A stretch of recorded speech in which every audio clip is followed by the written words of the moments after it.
আল্লাহ অন্য আয়াতের মধ্যে বলছেন কিয়ামতের দিন বড় কঠিন দিন, ইয়াউমুন আসির। কিয়ামতের দিনকে আল্লাহ বলছেন কঠিন দিন, কঠিন দিন। কিয়ামতের দিন বড় কঠিন দিন, তো মহান দিন, কঠিন দিন, ভারী দিন।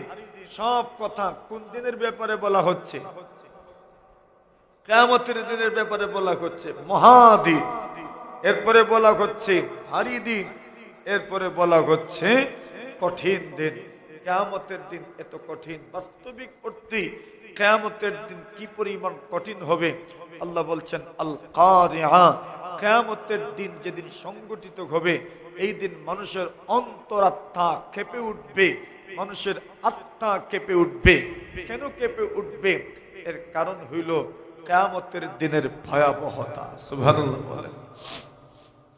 কিয়ামতের দিনের ভয়াবহতাটা আসলেই কি? আল্লাহ বিভিন্ন স্থানে কিয়ামতের দিনের ভয়াবহতার কথা বলছেন। সামান্য ভয়াবহতা আমরা আলোচনা করি।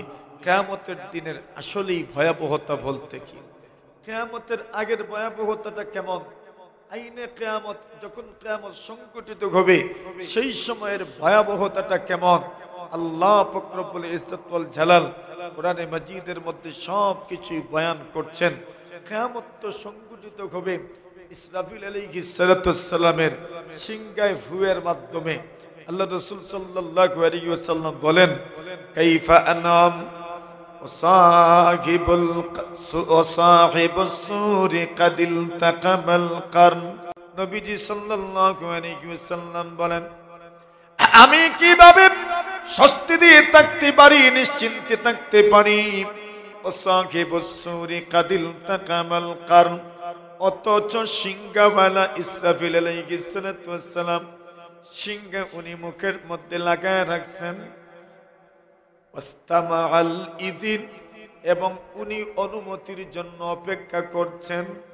অনুমতি দিবেন, দিতে দেওয়ার সঙ্গে সঙ্গে ইসরাফিল সিংহায় ফু দিবেন। নবীজি সাল্লাল্লাহু আলাইহি ওয়াসাল্লাম বলেন, আমি কিভাবে স্বস্তিতে থাকতে পারি? ইসরাফিল সিংহায় ফু দেওয়ার জন্য প্রস্তুতি নিয়ে আছেন। নবীজি সাল্লাল্লাহু আলাইহি ওয়াসাল্লাম বলেন, যেই দিন ইসরাফিল সিংহায় ফুৎকার দিবেন, আল্লাহ পাক বলেন ওয়ানুফিকা ফিস সূর, যখন সিংহায় ফুৎকার দেওয়া হবে, ফাফাজিহা মান ফিস সামাওয়াতি ওয়া মান ফিল আরদ, আল্লাহ বলেন আসমান জমিনে যারা আছে সবাই ভীত সন্ত্রস্ত হয়ে পড়বে। অন্য আয়াতে আল্লাহ বলেন, ফাসাইকা মান ফিস সামাওয়াতি ওয়া মান ফিল আরদ, আসমান জমিনে যারা আছে সবাই বেহুশ হয়ে যাবে। ইল্লা মান শাআল্লাহ, আল্লাহ যাদেরকে বাঁচাইবেন তারা তো বাঁচলেন, নতুবা আসমানে যারা আছে জমিনে যারা আছে সবাই বেহুশ হয়ে যাবে। কিয়ামত কেমন হবে? আল্লাহ রাসূল সাল্লাল্লাহু আলাইহি ওয়াসাল্লাম বলেন, ইয়াতুবিল্লাহুস সামাওয়াত ফায়াখুযুহুন্না বিয়ামিনিহি। নবী আলাইহিস সালাতু ওয়াস সালাম বলেন, কিয়ামত কিভাবে সংগঠিত হবে? আল্লাহ পরবর্তীকারে আলম জানায়া দেন, ইদাস সামাউ ফাতারাত, ইসরাফিল যখন সিংহায় ফু দিবেন, সিংহায় ফু দেওয়ার সঙ্গে সঙ্গে কিয়ামত সংগঠিত হতে থাকবে। বেশি দেরি হবে না, বেশি দেরি হবে না। নবী আলাইহিস সালাতু ওয়াস সালাম বলেন, কি পরিমাণ দ্রুত কিয়ামত সংগঠিত হবে। আল্লাহর রাসূল সাল্লাল্লাহু আলাইহি ওয়াসাল্লাম বলেন, দুইজন মানুষ, একজন কাপড় বিক্রয় করবেন আর একজন কাপড় কেনার জন্য গিয়েছেন। সারা সাওবাগুমা, ওই দুইজন ব্যক্তি তাদের কাপড়টা একটু বিস্তৃত করেছেন, কাপড়টা খুলেছেন। নবীজি সাল্লাল্লাহু আলাইহি ওয়াসাল্লাম বলেন, ক্রেতার বিক্রেতা কাপড় ভাঁজ করতে পারবেন না, এর আগে কিয়ামত সংগঠিত হয়ে যাবে। আল্লাহ রাসূল সাল্লাল্লাহু আলাইহি ওয়াসাল্লাম বলেন, এরকম শুনো কিয়ামত কি পরিমাণ দ্রুত সংগঠিত হবে। নবীজি সাল্লাল্লাহু আলাইহি ওয়াসাল্লাম বলেন, একজন মানুষ তার উটের দুধ দোহন করবে, তার গরুর দুধ দোহন করবে, গাভীর দুধ দোহন করবে। নবীজি সাল্লাল্লাহু আলাইহি ওয়াসাল্লাম বলেন ওই দুধটুকু পান করতে পারবে না, এর আগেই কিয়ামত সংগঠিত হয়ে যাবে। নবীজি সাল্লাল্লাহু আলাইহি ওয়াসাল্লাম বলেন আল্লাহর বান্দা বান্দি খাবারের লুকমা প্রস্তুত করবে মুখে দেওয়ার জন্য, নবীজি বলেন মুখে উঠাইতে পারবে না, এর আগেই কিয়ামত সংগঠিত হয়ে যাবে। এত দ্রুত কিয়ামত সংগঠিত হয়ে যাবে। আল্লাহর রাসূল সাল্লাল্লাহু আলাইহি ওয়াসাল্লাম বলেন আল্লাহ জানায়া দিয়েছেন আসমান বিদীর্ণ হয়ে যাবে, আসমান ফেটে যাবে, পুরাটা আসমান টুকরা টুকরা হয়ে যাবে। একটা নয়, দুইটা নয়, যতগুলো আসমান আছে সবগুলো আসমান টুকরা টুকরা হয়ে যাবে। আল্লাহ জানায়া দেন জমিনকে আল্লাহ তাআলা প্রলম্বিত করে দিবেন, লম্বা করে দিবেন। আল্লাহ জানায়া দেন নবীজি তারকাগুলো কষে পড়বে, ছত্রভঙ্গ হয়ে যাবে, সূর্য আলো বিহীন হয়ে যাবে, কিরণ বিহীন হয়ে যাবে, চন্দ্র আলো বিহীন হয়ে যাবে, কিছুই থাকবে না। পুরো দুনিয়ার অবস্থা কেমন হবে? আল্লাহ রাসূল সাল্লাল্লাহু আলাইহি ওয়াসাল্লাম বলেন আল্লাহ পরবর্তীকারে আলম 7টা আসমানকে ভাঁজ করে নিবেন, ভাঁজ করে নিবেন। ভাঁজ বুঝেন তো? একটা কাগজের টুকরা, একটা কাগজের টুকরা মানুষ যেভাবে ভাঁজ করে নেয় এইভাবে আমরার বাসায় দলামসা করে নেয়। আল্লাহ রাসূল সাল্লাল্লাহু আলাইহি ওয়াসাল্লাম বলেন ইয়াতুবিল্লাহুস সামাওয়াত ইয়াউমাল কিয়ামা ফায়াখুযুহুন্না বিয়ামিনিহি। আল্লাহ রাসূল সাল্লাল্লাহু আলাইহি ওয়াসাল্লাম বলেন কিয়ামতের দিন আল্লাহ তাআলা 7 আসমানকে ভাঁজ করে নেবেন, 7 আসমানকে আল্লাহ পাক রব্বুল আলামিন ভাঁজ করে নেবেন, দলামসা করে নেবেন। ফায়াখুযুহুন্না বিয়ামিনিহি, আর 7টা আসমানকে আল্লাহ পাক তার ডান হাতের মধ্যে নিয়ে নেবেন। সুবহানাল্লাহ। কোন হাতে? ডান হাতে। মানুষ ভাঁজ করে বাস হাতের ভিতরে চলে আসে। আল্লাহ কোরআনে মাজিদের মধ্যে বলছেন ইয়াওমা নাতুমিস সামাআ কাতাইয়িস সিজিল্লি লিল কুতুব কামা বাদানা আউওয়ালা খালকিন নুঈদু ওয়াদান আলাইনা ইন্না কুন্না ফাইলিন। আল্লাহ বলছেন ইয়াওমা নাতুবিস সামা, যেই দিন আল্লাহ পাক আসমানকে ভাঁজ করে নেবেন। সুবহানাল্লাহ বলেন। কিভাবে ভাঁজ করবেন? আল্লাহ বলছেন কাতাইয়িস সিজিল্লি লিল কুতুব, যেমন ভাবে মানুষ বাইন্ডিং এর ভিতরে কিতাবকে ঢুকায় দেয়, অর্থাৎ যেভাবে বাইন্ডিং এর ভিতরে সবগুলো কাগজ ঢুকে যায়, ঠিক এইভাবে আল্লাহ কিয়ামতের সময় পুরাটা সবগুলো আসমানকে তার হাতের ভিতরে নিয়ে আসবেন। এরপর রাসূল বলেন ওয়ায়াতুবিল্লাহুল আরদিন, আল্লাহ সবগুলো জমিনকে ভাঁজ করে নেবেন। সুবহানাল্লাহ। ফায়াখুযুহুন্না বিয়াসারিহি, আল্লাহ রাসূল সাল্লাল্লাহু আলাইহি ওয়াসাল্লাম বলছেন আল্লাহ তাআলা বাম হাত দ্বারা ওই সবগুলো জমিনকে আল্লাহ বিশিমালিহি, বাম হাত দ্বারা আল্লাহ তাআলা এগুলোকে নিজের হাতের মধ্যে নিয়ে আসবেন।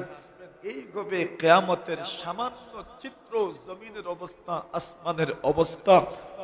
আল্লাহ তাআলা বলছেন দেখো তো তোমার দিলে কম্পন শুরু হয় কিনা, তোমার হৃদয়ে কম্পন হয় কিনা। যদি হয়ে থাকে তো এই জন্যই আল্লাহ কিয়ামতকে বলছেন আল কারিয়া। সুবহানাল্লাহ। কিয়ামতকে আল কারিয়া বলছেন, যে কিয়ামত মানুষের অন্তরে কম্পন সৃষ্টি করবে, করাঘাতকারী। করাঘাত করলে যেমন মানুষ হতবিহ্বল হয়ে পড়ে, মানুষ হতবিহ্বল হয়ে পড়ে, মানে স্থির হয়ে যায়, না এদিকে তাকায় না ওই দিকে তাকায়।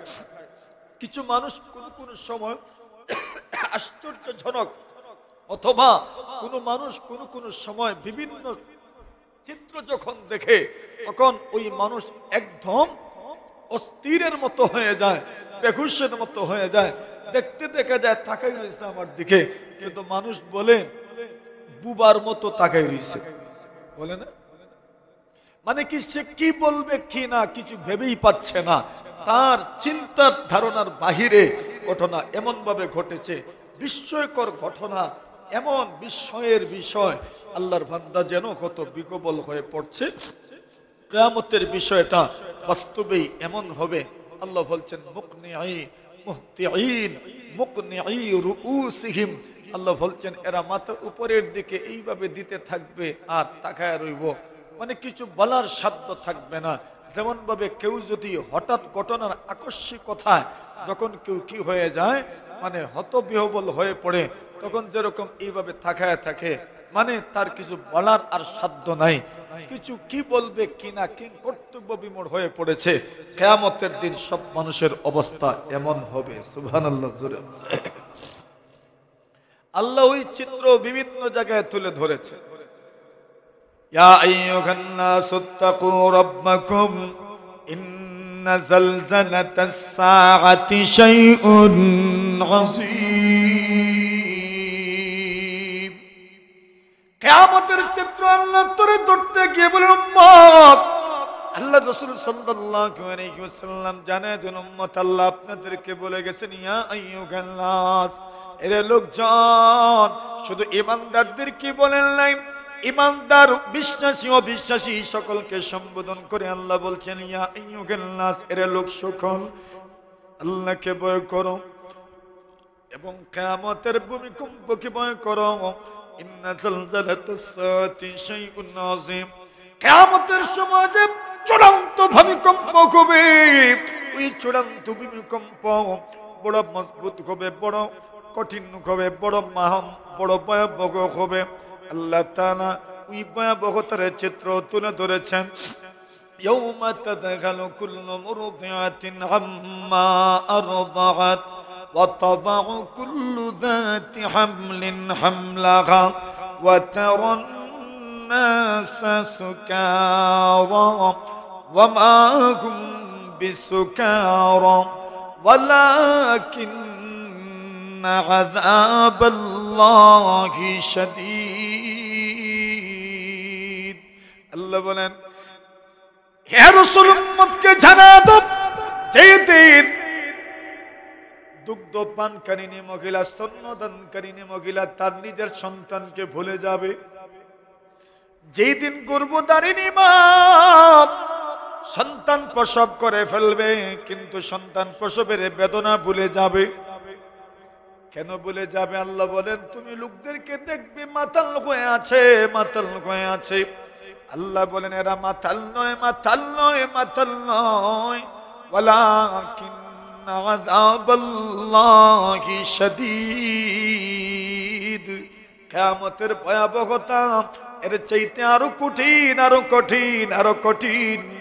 মা গর্ভধারিণী মা সন্তান প্রসব করা যেই পরিমাণ কঠিন, কিয়ামতের বিষয়টা মানুষের জন্য এর চাইতে আরো হাজার হাজার গুণ বেশি কঠিন। নাউযুবিল্লাহ। এজন্য কিয়ামতের ভয়াবহতা দেখে মা সন্তান প্রসব করে ফেলবে, কষ্ট টেরই পাবে না। কেন বলে এই কষ্টের চাইতে কিয়ামতের ভয়াবহতা আরো কঠিন। নাউযুবিল্লাহ বলেন। এই কঠিন পরিস্থিতি থেকে আল্লাহ আমাদেরকে হেফাজত করুক, বলেন আমিন। এটা হলো কিয়ামতের মোটামুটি একটা চিত্র, যেই চিত্র আপনার সামনে আসবে, আমার সামনে আসবে। আপনি ওই চিত্রের সম্মুখীন হতে পারেন, আমি ওই চিত্রের সম্মুখীন হতে পারি। তবে একটা আশার বাণী হলো, কিয়ামত যেদিন সংগঠিত হবে, কোনো ঈমানদার দুনিয়াতে থাকবে না। জোরে বলেন না সুবহানাল্লাহ। আল্লাহ রাসূল বলছেন, লা তাকুমুস সাআ ইল্লা আলা শিরারিল খালক। আল্লাহ রাসূল বলছেন, কিয়ামত সংগঠিত হবে নিকৃষ্ট জাতির উপরই কিয়ামত সংগঠিত হবে। আরেক হাদিস শরীফের মধ্যে রাসূলুল্লাহ বলেন, লা তাকুমুস সাআ হাত্তা ইউকালা ফিল আরদি আল্লাহু আল্লাহ। যতক্ষণ পর্যন্ত আল্লাহ আল্লাহ বলার মতো লোক দুনিয়াতে থাকবে, ততদিন পর্যন্ত কিয়ামত হবে না। এর মানে মুমিন মুসলমান থাকলে কিয়ামত হবে না, তো কি হবে? হাদিস শরীফের মধ্যে রাসূলুল্লাহ সাল্লাল্লাহু আলাইহি ওয়াসাল্লাম বলেন, আল্লাহ পরবর্তীকারে আলম সিরিয়ার দিক থেকে অথবা ইয়ামান থেকে আল্লাহ তাআলা এক বাতাস প্রবাহিত করবেন। এক বাতাস প্রবাহিত করবেন, রিহাম মিনাল ইয়ামান আলিয়ানা মিনাল হারির। ওই বাতাস নাকি রেশমের কাপড়ের চাইতেও আরো বেশি মোলায়েম হবে, আরো নরম হবে। রেশমের কাপড়, রেশমের পোশাক যত নরম, ওই বাতাস নাকি আরো নরম, আরো স্নিগ্ধ, আরো মনোরম হবে। নবী আকরাম সাল্লাল্লাহু আলাইহি ওয়াসাল্লাম বলেন, ওই বাতাস লা তাদাউ কালবা আবদিন, এমন কোন মানুষ যেই মানুষের অন্তরে মিসকালু হাববাতিন মিন খারদালিন মিন ঈমান, সরষের দানা পরিমাণ ঈমান যার দিলে আছে, ওই মুমিনের বগলের নিচে ওই বাতাস লাগবে, সাথে সাথে ওই মুমিন মারা যাবে। সুবহানাল্লাহ বলেন। এইভাবে দুনিয়াতে যেখানে যত মুমিন আছেন, যার দিলে সামান্য পরিমাণ ঈমান আছে, ওই মুমিনের গায়ে বাতাস লাগবে, মুমিন মারা যাবে। দুনিয়ার অবস্থা কেমন, যে আল্লাহর দুনিয়াতে কোনো মুমিন আর নাই, শুধু বেঈমান, শুধু বেঈমান, শুধু বেঈমান। আল্লাহ রাসূল সাল্লাল্লাহু আলাইহি ওয়াসাল্লাম বলছেন, আল্লাহ পাক এদের উপর কিয়ামত সংগঠিত করবেন। সুবহানাল্লাহ। তাহলে কিয়ামতের চিত্র আল্লাহ তুলে ধরছেন। আল কারিয়া, কিয়ামত করাঘাতকারী। মাল কারিয়া, করাঘাতকারী তুমি কি জানো? ওয়ামা আদরাকা মাল কারিয়া, কিভাবে তুমি জানবে, কিসে তোমাকে জানাবে কারিয়া কি, করাঘাতকারী কি? আল্লাহ বলছেন, ইয়াউমা ইয়াকুনুন নাসু কাল ফারাশিল মাবথুস। করাঘাতকারীকে, কিয়ামতকে, কিয়ামতের চিত্র আল্লাহ তুলে ধরেছেন। আল্লাহ কিয়ামতের চিত্র তুলে ধরতে গিয়ে বলেন, কিয়ামত কেমন হবে জানো নি? ইয়াউমা ইয়াকুনুন নাস, আল্লাহ বলেন যেদিন মানুষের অবস্থা হবে, যেদিন মানুষ কেমন হবে, কাল ফারাশিল মাবথুস, বিক্ষিপ্ত পতঙ্গ পালের মতো হয়ে যাবে। বিক্ষিপ্ত পতঙ্গ পালের মতো হয়ে যাবে। বিক্ষিপ্ত পতঙ্গ পালের মতো হয়ে যাওয়া মানে কি? অর্থাৎ এদিক বিদিক ছুটাছুটি করবে মানুষ, দিক বিদিক ছুটাছুটি করবে। বলুন না, মানুষ এদিক সেদিক ছোটাছুটি করে কোন সময়? যখন ভয় ভীতিপ্রদ কোন অবস্থা মানুষ দেখে, মানুষ ভয়ের কোন অবস্থা যখন দেখে, তখন মানুষ এদিক সেদিক ছোটাছুটি করে। ঠিক না বেঠিক? মানুষ এক জায়গায় ছিল মনে করে, হঠাৎ করে যদি ভয়ের কিছু দেখা দেয়, তখন কি সবাই লাইলে নাইনে যাইব না? যে যেদিকে পারবো সেদিকে যাইব, যে যেদিকে পারবে সেদিকে যাবে। ওইটাকেই বলা হয় দিক বিদিক ছুটা। দিক বিদিক ছুটাকে আল্লাহ আমাদের সামনে চিত্রায়িত করেছেন, তুলে ধরেছেন।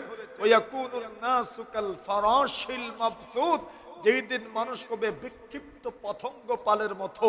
পতঙ্গ পাল বলতে কি? আল্লাহ রাসূল সাল্লাল্লাহু আলাইহি ওয়াসাল্লামের এক উদাহরণ আগে আমি আপনাদের সামনে তুলে ধরি, এরপর বিক্ষিপ্ত পতঙ্গের কথা আপনারা বুঝতে পারবেন। হাদিস শরীফের মধ্যে রাসূলুল্লাহ সাল্লাল্লাহু আলাইহি ওয়াসাল্লাম নিজের অবস্থান তুলে ধরেছেন। আল্লাহর রাসূল উম্মতদেরকে সম্বোধন করে বলেন, এরে উম্মত আমার, আমি তোমাদের জন্য কোন পর্যায়ের ভয় ভীতি প্রদর্শনকারী, ওইটা আগে তোমরা বুঝো। আল্লাহ রাসূল সাল্লাল্লাহু আলাইহি ওয়াসাল্লাম বলেন, আমি তোমাদের জন্য কেমন? ওই ব্যক্তির মতো, কাল্লাযী আওকাদা নারা, যেই ব্যক্তি আগুন জ্বালালো, আগুন প্রজ্বলিত করলো। বলুন না, যদি আপনি ময়দানে মাঠে আগুন জ্বালান, তাহলে ওই আগুনে পড়ে যাওয়ার জন্য, আগুনে নিক্ষিপ্ত হওয়ার জন্য চতুর্দিক থেকে বিভিন্ন পোকামাকড় গুলো আসবে কিনা বলে? রাস্তায় আগুন জ্বালাইলেন, বাহিরে আগুন জ্বালাইলেন, আপনার ঘরের সামনে, আপনার উঠানে আগুন জ্বালাইলেন রাত্রি বেলা, ওই সময় বিভিন্ন পোকা আগুনে পড়ার জন্য আসে কিনা, উড়াউড়ি করে কিনা? চতুর্দিক থেকে ওই পোকাগুলো, পতঙ্গ পালগুলো আগুনে পড়ে যেতে চায়, আগুনে নিক্ষিপ্ত হয়ে যেতে চায়। আল্লাহ রাসূল সাল্লাল্লাহু আলাইহি ওয়াসাল্লাম বলছেন, আরে উম্মত আমার, উদাহরণ কার মতো জানো? কাল্লাযী আওকাদা নারা, ওই ব্যক্তির মতো যে আগুন জ্বালাইলো। সুবহানাল্লাহ। এখন আগুন জ্বালানোর পরের অবস্থাটা কি? আগুন জ্বালানোর পরের অবস্থাটা হইল, ওই সমস্ত পোকাগুলা এখন আগুনে পড়ে যেতে চায়, আর ওই আগুন জ্বালানোওয়ালা ব্যক্তি ওই পোকাগুলোকে বাঁচানোর জন্য, রক্ষা করার জন্য এদিকে একবার সরায়, ওইদিকে আর একবার সরায়, ওইদিকে সরায়। মানে সে দরদি হইয়া অনুগ্রহ অনুকম্পা করে আল্লাহর বান্দার দয়াবান অনুগ্রহকারী হয়ে ওই পোকাগুলোকে বাঁচাইতে চায়, রক্ষা করতে চায়, হেফাজত করতে চায়। এগুলোকে এদিকে একবার সরায়, ওইদিকে একবার সরায়, কিন্তু এরপরেও পোকাগুলো পড়ে যেতে চায়।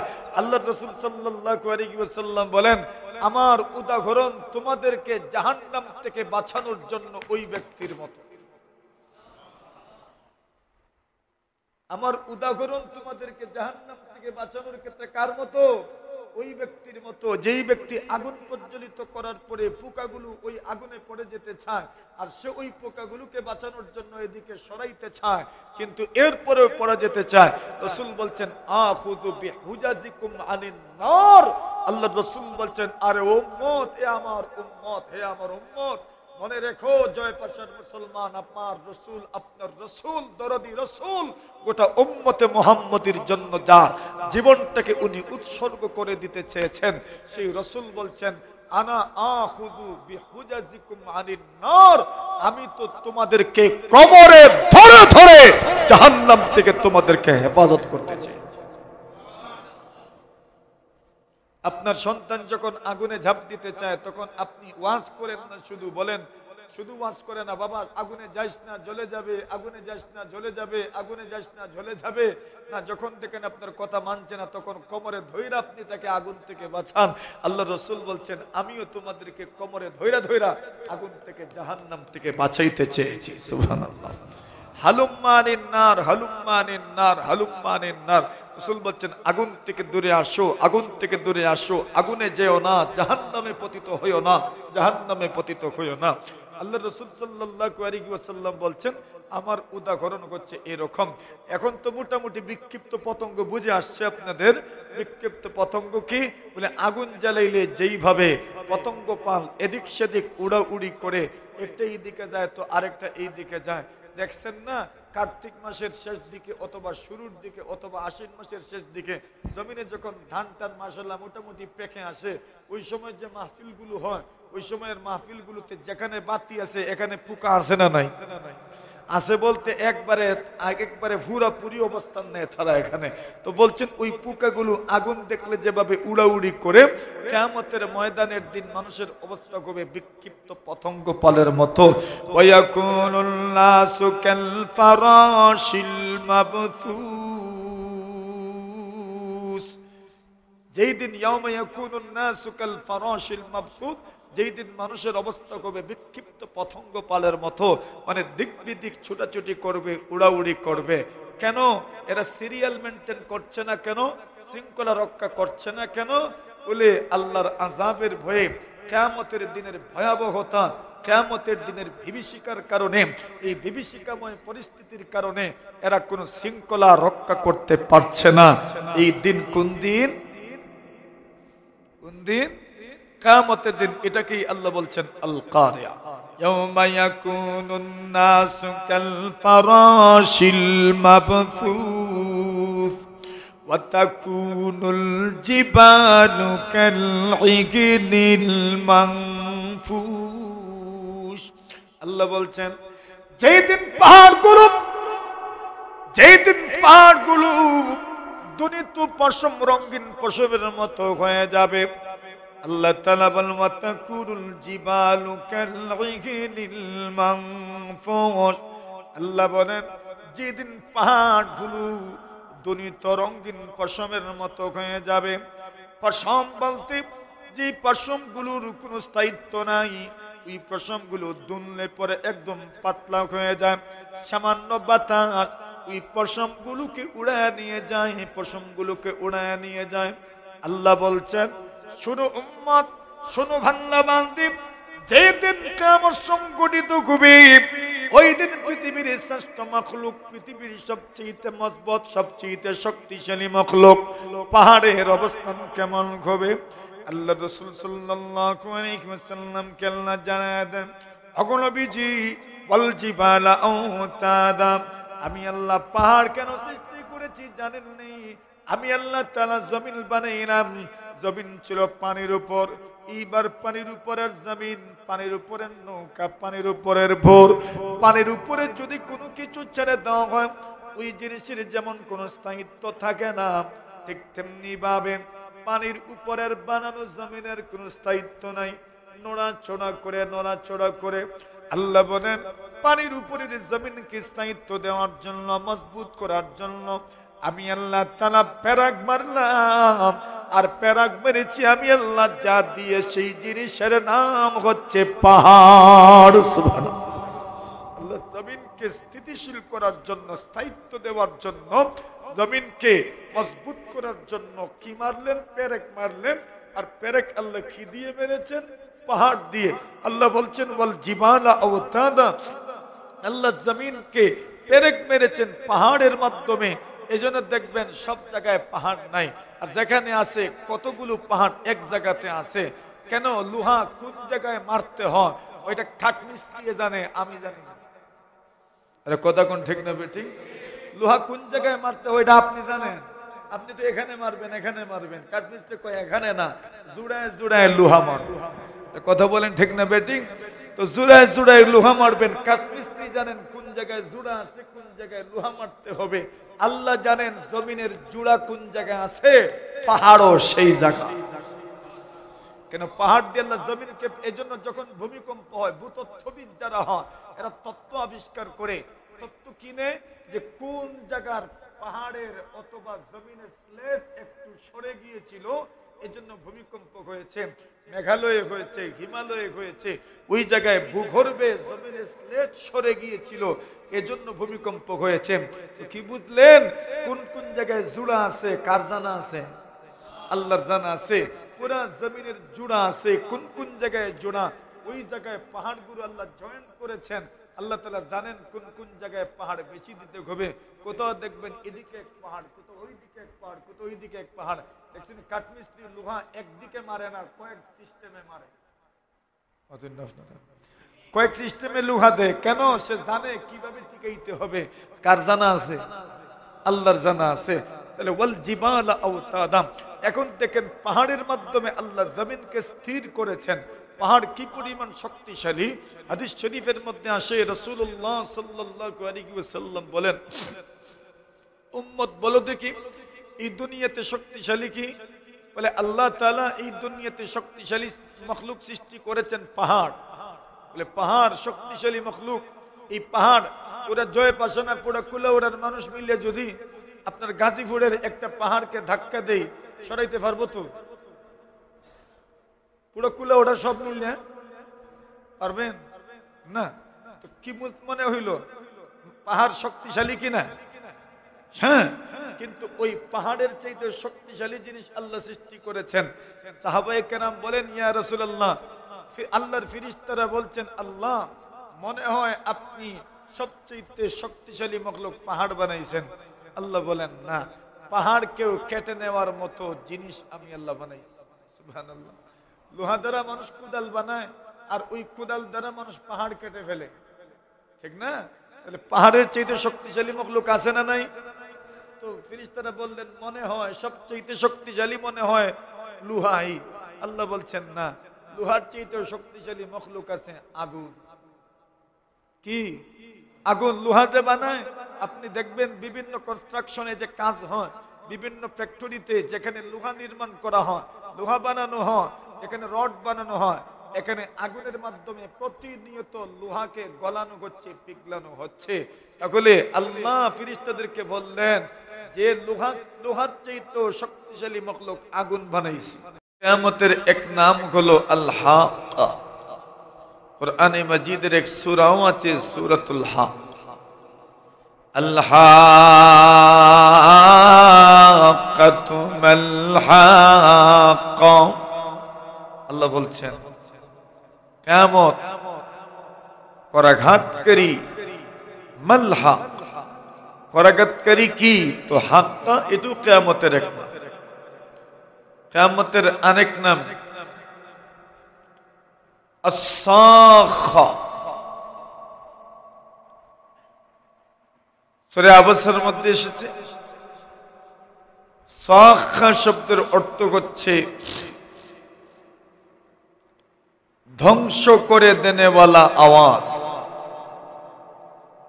যেই আওয়াজ মানুষকে ধ্বংস করে দিবে।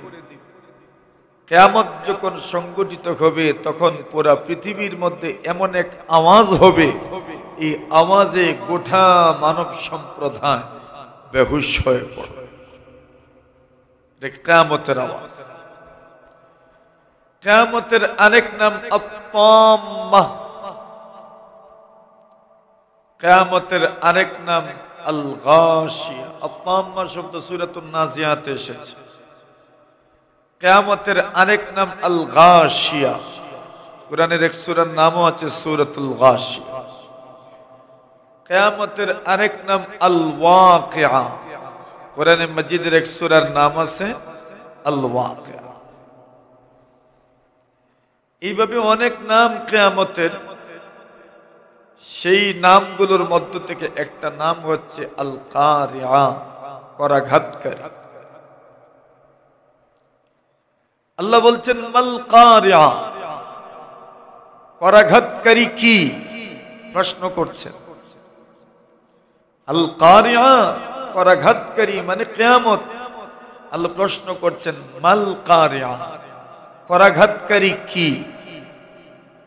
বক্তা যখন কিছু বয়ান করেন আর উনি যেটা বলবেন ওই ব্যাপারে যদি প্রশ্ন রাখেন তাহলে শ্রোতাদের মনোযোগ আকর্ষিত হয়।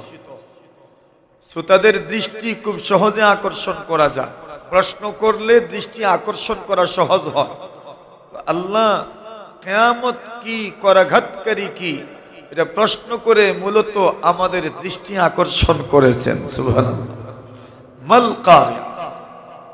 অতঃপর আবার বলছেন ওয়ামা আদরাকা মাল কারিয়া, তোমাকে কিসে জানাবে করাঘাতকারী কি? মানে করাঘাতকারী কি ওইটা তুমি জানবে কিভাবে? আবার দৃষ্টি আকর্ষণ করছে। করাঘাতকারী কি ওটা তুমি কিভাবে জানবে? কোন জিনিস তোমাকে জানাবে করাঘাতকারী কি? ওটা তো আমি আল্লাহ ছাড়া দুনিয়ার আর কেউ আপনাকে জানাতে পারবে না। সুবহানাল্লাহ। মূলত আল্লাহ তাআলা ওই আয়াতের মাধ্যমে সারা দুনিয়ার বেঈমানদের কাছে বার্তা পৌঁছে দিচ্ছেন, এই কোরআন কোন মানুষের বানানো নয়, এই কোরআন মহান আল্লাহ তাআলা কর্তৃক নাজিলকৃত কোরআন। ওয়ামা আদরাকা মাল কারিয়া। তো কিয়ামতের চিত্র আল্লাহ তুলে ধরতে চাচ্ছেন আমাদের সামনে। কারিয়া শব্দ দ্বারাই মূলত কিয়ামতের ভয়াবহতা আমাদেরকে বুঝিয়ে দেওয়া হচ্ছে।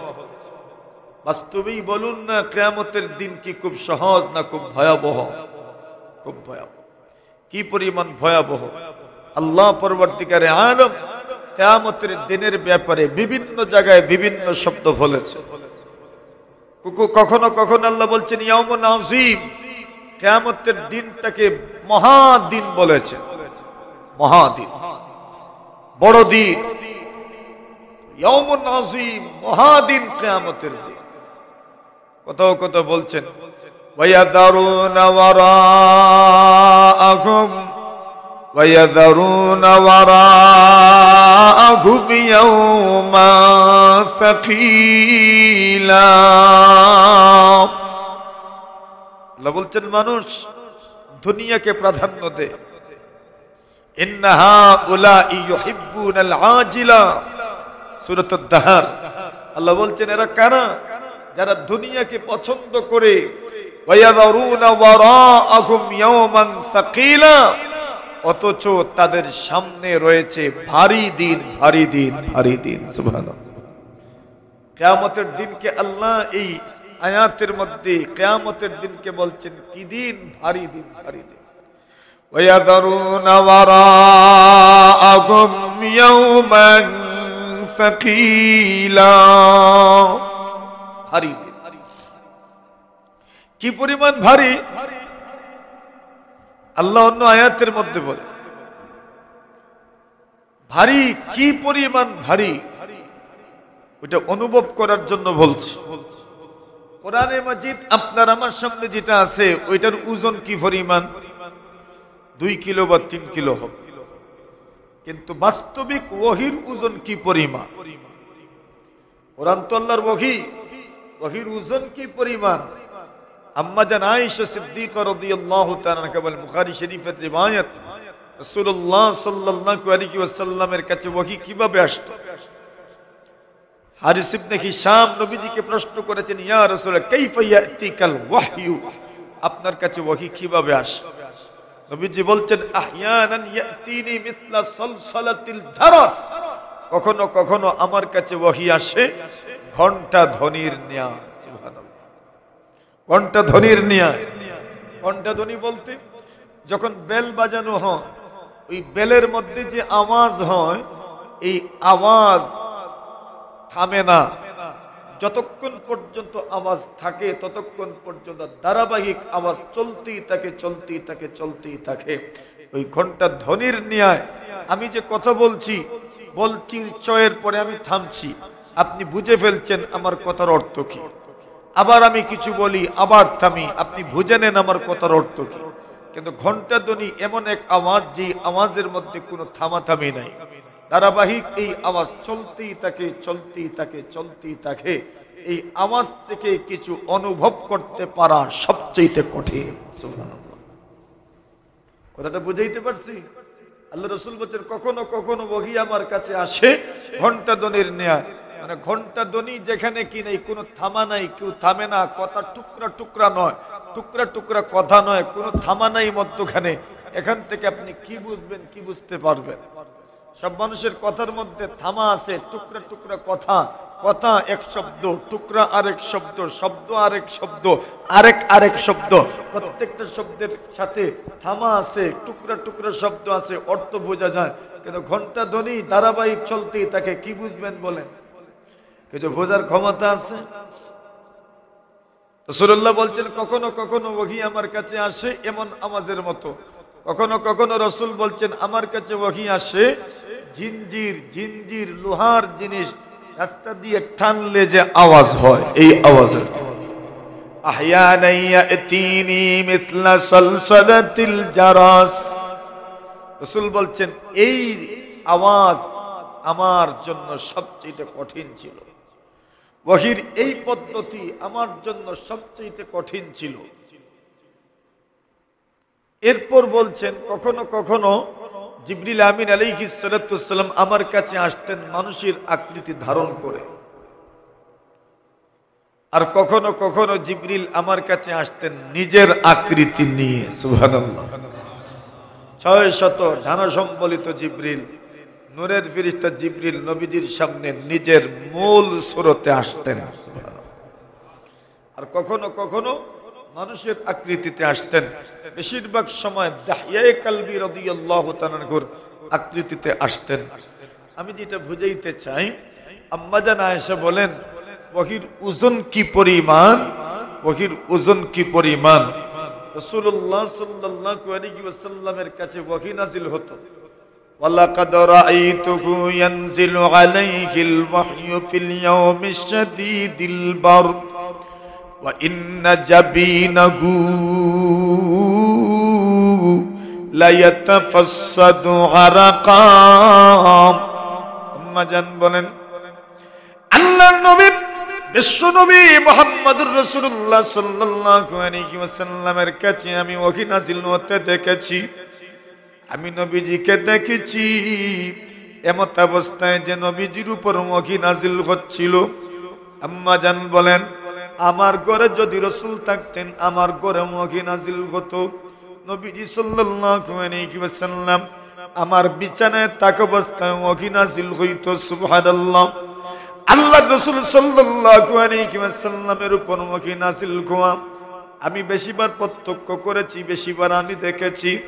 আম্মা জান বলেন, প্রচন্ড শীতের দিনে, প্রচন্ড শীতের দিনে, প্রচন্ড শীতের দিনে, মাইনাস শীতের দিনে, যেই সময় শীত এই পরিমাণ প্রচন্ড শীত হইত, শীতের কোনো শেষ নাই। প্রচন্ড শীতের দিনে নবীজি সাল্লাল্লাহু আলাইহি ওয়াসাল্লামের উপর আমি ওহী নাযিল করতে দেখেছি। কি পরিমাণ শীত, কি পরিমাণ শীত, যে শীতের শেষ নাই, যার পর নাই শীত যাকে বলা হয়। ইউরোপ আমেরিকায় যেই সময় তুষার পড়ে, যেই সময় স্নো পড়ে, ওই সময় যে পরিমাণ শীত হয়, আম্মাজান বলেন আল্লাহ রাসূল সাল্লাল্লাহু আলাইহি ওয়াসাল্লামের উপর এমন শীতের দিনে আমি ওহী নাযিল হতে দেখেছি। আমি তাকা দেখেছি এই শীতের দিনে নবীজির কপাল ঘেমে গেছে। বলেন এখন কি পরিমাণ ওজন ছিল ওহীর। কপাল কোন সময় ঘামে? মানুষের শরীরে কিছু অঙ্গ প্রত্যঙ্গ আছে খুব দ্রুত ঘামে, আর কিছু অঙ্গ প্রত্যঙ্গ আছে এত সহজে ঘামে না। যেমন শক্ত অঙ্গ প্রত্যঙ্গের মধ্যে একটা হলো কপাল। কপাল এত সহজে ঘামে না। কপালও যদি ঘেমে যায় তো বুঝে নিতে হবে কষ্ট কম না বেশি। মানুষ মৃত্যুর সময় তার কপাল ঘামে, বোঝা যায় তার মৃত্যু হচ্ছে, তার সাকারাত হচ্ছে। কেন কপাল এত সহজে ঘামে না। কপালও যদি ঘেমে যায় তো বুঝে নিতে হবে কষ্ট কম না বেশি। অনেক বেশি কষ্ট হচ্ছে। আম্মা জান আয়েশা বলেন ওয়া ইন্না জাবিনাহু লা ইয়াতাফাসসাদু আরাকা, আমি দেখেছি রাসূল সাল্লাল্লাহু আলাইহি ওয়াসাল্লামের কপাল ঘেমে গেছে। ওহীর এত ওজন বলতে কি ওজন? আল্লাহ বলছেন ইন্না সানুলকি আলাইকা কাওলান সাকিলা। আল্লাহ বলছেন অচিরেই শীঘ্রই আপনার উপর নাজিল করব আমি কাউলান সাকিলা, ভারী কথা। সুবহানাল্লাহ, ভারী কথা। ভারী কথা বলতে কোরআন পুরোটাই ভারী। কোরআনের ওজন রাসূল ছাড়া কেউ অনুভব করতে পারেন নাই, আমিও পারছি না, আপনিও পারবেন না। নবী আলাইহিস সালাতু ওয়াসসালামের সাহাবায়ে কেরাম বলেন কখনো কখনো নবী আকরাম সাল্লাল্লাহু আলাইহি রাসূল করিম সাল্লাল্লাহু আলাইহি ওয়াসাল্লামের সাহাবী যায়েদ ইবনে হারিসা বলছেন নবী আলাইহিস সালাতু ওয়াসসালাম আমার কুলে মাথা রেখে রাসূল ঘুমিয়েছেন, আর এমন সময় রাসূলের উপর ওহী নাযিল হচ্ছে। আমি অনুভব করেছি আমার উরু, আমার রান ফেটে যাচ্ছিল। ওহীর ওজন, ওহীর